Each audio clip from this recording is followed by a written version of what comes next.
බුදුරු කිසි දිනක මෙහෙම ආපසු හරවා හිස හරවා බැලීමක් කරනවා කියලා ධර්මයේ සඳහන් වෙන්නේ. බුදුවරුන්ගේ මෙන්න මේ ග්‍රෛවී කශේරුකා 7 එකිනෙක වෙන්ව නැහැ. මේ 7ම එකට මොනව වෙනවද? පෑහිලා තනි අස්තියක් විදිහට ඉන්නවා මගුල් බෙරයක් වගේ. ඒ නිසා ගැටලුවක් නැහැ. ඇට්ලස් කශේරුකා උඩ තියෙනවනේ. හිස ඉහළ පහළ හරවන ගැටලුවක් නැහැ. බුදුවරු පෙරට තැබූ පය නැවත ආපස්සට ගන්නවා කියලා එකක් ධර්මයේ සඳහන් වෙන්නේ. ඒකෙම නොවෙන්න හේතුව අර කශේරුකා එකට පෑහී තිබෙන. දැන් ඔයදරුව දන්නවා හිස දෙපසට හරවන්න මොකක් ඕනද? ඇට්ලස් කශේරුකාවයි අක්ෂ කශේරුකාවයි වෙන් වෙලා තියෙනවා. තේරුණාද?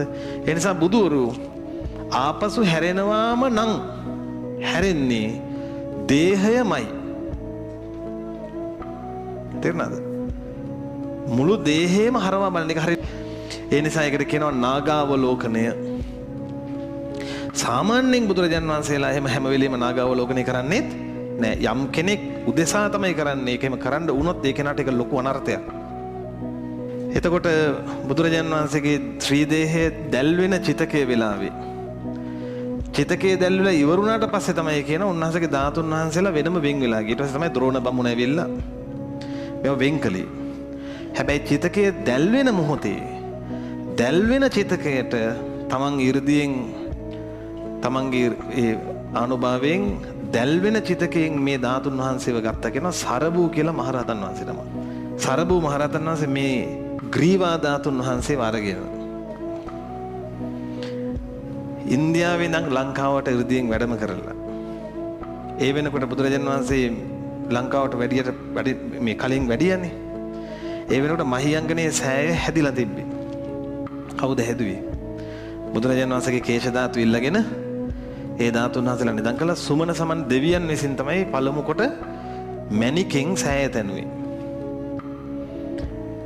ඒ වෙනකොට හැදිලා තිබ්බ සෑය නැවත බඳවා තනනවා ග්‍රීවා ධාතුන් වහන්සේව නිදන් කරලා සරබූ මහරහතන් වහන්සේ. පසු කාලීනව නැවත මේක කරා වැටෙනවා. දුටුගැමුණු මහරජතුමාගේ කාලේ මහරජතුමා යුද්ධයට යන්න මහවැලි ගඟ තරණය කළ යුතුයි. මහියංගනේට එහා පැත්තේ මහවැලි ගඟ මායිම තියෙන.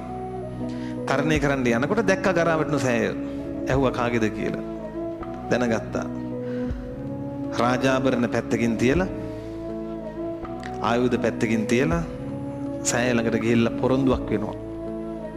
ස්වාමිනී භාගතුන් වහන්සේ මම මේ ඒකාන්තයෙන් මේ වෑයම් කරන්නේ රජකම පිණිස නෙවෙයි බුද්ධ ශාසනයේ චිරස්ථිතිය උදෙසාමයි. ඒ වෑයම මගේ පැතුම සත්‍යක් නම් මේ යුද්ධ ජය ගන්න මට ආශිර්වාද කරන්න කියලා. ඒක ජයගත්තොත් මම නැවත ඇවිල්ලා සෑය තනවල බඳිනවා. කිව්වා වගේම ජයගත්තා. නැවත පැමිණි වහා රජතුමා නැවත මේ මහියංගන සෑය ධාතුන් වහන්සේලා නිදන් කළා නැවත බැන්දා.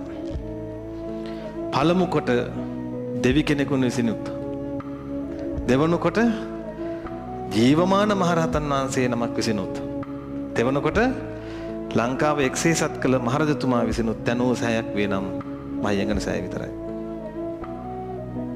ඔන්න එක සැරයක් හරි ගිහින් වැඳ ගන්න. තේරුණාද? මේ ධාතුන් වහන්සේලා වැඩ ඉන්නවා. එතකොට අර හේතුවක් තේරුම් ගන්න නාගාවලෝකනයේ හේතුව ඒක.